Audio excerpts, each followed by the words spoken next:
Delhi high court ने अपने एक महत्वपूर्ण फैसले में कहा है कि मकान मालिक अपनी जरूरतों का सबसे अच्छा जज होता है। जस्टिस सौरभ बनर्जी ने कहा कि एक बार जब मकान मालिक यह स्थापित कर लेता है कि जिस संपत्ति से वह किराएदार को बेदखल करना चाहता है उसकी उसे आवश्यकता है, तो वैकल्पिक आवास का मुद्दा केवल आकस्मिक है। अदालत ने कहा, इसके अलावा यह मकान मालिक का विशेषाधिकार है कि वह अपने आकलन के आधार पर अपनी आवश्यकताओं को पूरा करने वाला आवास चुने। एक मकान मालिक अपनी जरूरत का सबसे अच्छा निर्णायक होता है, इसीलिए उसे किराएदार या अदालत की राय के आगे नहीं झुकाया जा सकता। जज मकान मालिकों द्वारा दायर एक याचिका पर विचार कर रहे थे जिसमें किराएदार को संपत्ति से बेदखल करने की मांग की गई। मकान मालिकों का तर्क है कि संपत्ति मूल रूप से उनके दादा ने 1947 में खरीदी थी और उनकी मां के नाम पर उसका नामांतरण किया गया। किराएदार ने स्वामित्व पर विवाद किया और पूर्व समझौते और कब्जे के हस्तांतरण का आरोप लगाया। मकान मालिकों ने मेडिकल कारणों और वर्तमान आवास के रहने योग्य न होने का हवाला देते हुए निजी आवास के लिए संपत्ति की वास्तविक आवश्यकता का दावा किया। आलोचना। आदेश MS Farheen, Israel and ANR V Gulam Rasool Wani and ORS के तहत अतिरिक्त किराया नियंत्रक ने किराएदार के बचाव की अनुमति का आवेदन यह मानते हुए स्वीकार किया कि सुनवाई योग्य मुद्दे उठाए गए, इसलिए मकान मालिकों की प्रस्तावित आवश्यकता को साक्ष्य की कसौटी पर परखा जाना चाहिए। मकान मालिकों के पक्ष में फैसला सुनाते हुए जस्टिस बनर्जी ने कहा कि मकान मालिक अपने दादा के नाम सेल डीड, अपनी मां के पक्ष में दाखिल खारिज और अपनी मां के साथ अपने रिश्ते को साबित करने वाले आधार कार्ड के रूप में साबित करने में सक्षम है।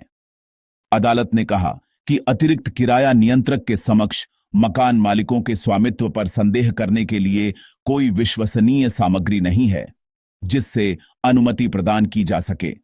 इसमें यह भी कहा गया कि मकान मालिकों ने अपने वर्तमान आवास के जीर्ण शीर्ण अवस्था में पर्याप्त प्रमाण और तस्वीरें प्रस्तुत कीं, जो यह निष्कर्ष निकालने के लिए पर्याप्त थीं कि उन्हें वास्तव में संबंधित परिसर की वास्तविक आवश्यकता थी।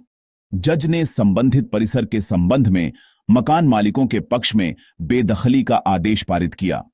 हालांकि उन्होंने कहा कि दिल्ली किराया नियंत्रण अधिनियम की धारा 14 बाबा साहब के अनुसार संपत्ति का कब्जा वापस लेने का आदेश 6 महीने की अवधि समाप्त होने से पहले निष्पादित नहीं किया जाएगा।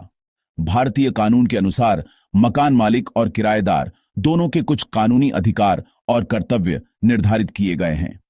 मकान मालिक को समय पर किराया लेने और अपनी प्रॉपर्टी को सही हालत में रखने का अधिकार है, जबकि किराएदार को लिखित रेंट एग्रीमेंट, मूलभूत सुविधाओं और बिना नोटिस के प्रॉपर्टी से बेदखली से सुरक्षा का अधिकार दिया गया है। कई बार देखा जाता है कि किसी संपत्ति के मालिक व जिसे उसने अपनी संपत्ति रेंट पर दी है, इन दोनों व्यक्तियों में किसी बात को लेकर झगड़ा या बहस हो जाती है।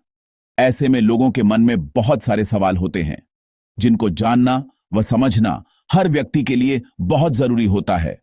कई बार सही जानकारी न होने से अनजाने में लोग एक दूसरे के अधिकारों का उल्लंघन कर देते हैं और किसी कानूनी समस्या में फंस सकते हैं।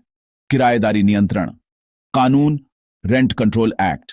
रेंट कंट्रोल एक्ट देश के लगभग हर राज्यों में लागू है, जिसमें अलग अलग राज्यों के हिसाब से थोड़ा बदलाव हो सकता है। इस कानून को बनाने व लागू करने का उद्देश्य यह था कि किराएदारों को सही पैसों में किराए पर मकान उपलब्ध कराना और उन्हें मकान मालिक द्वारा की जाने वाली बेईमानी से बचाना। इस कानून के मुख्य प्रावधान, मेन प्रोविजंस।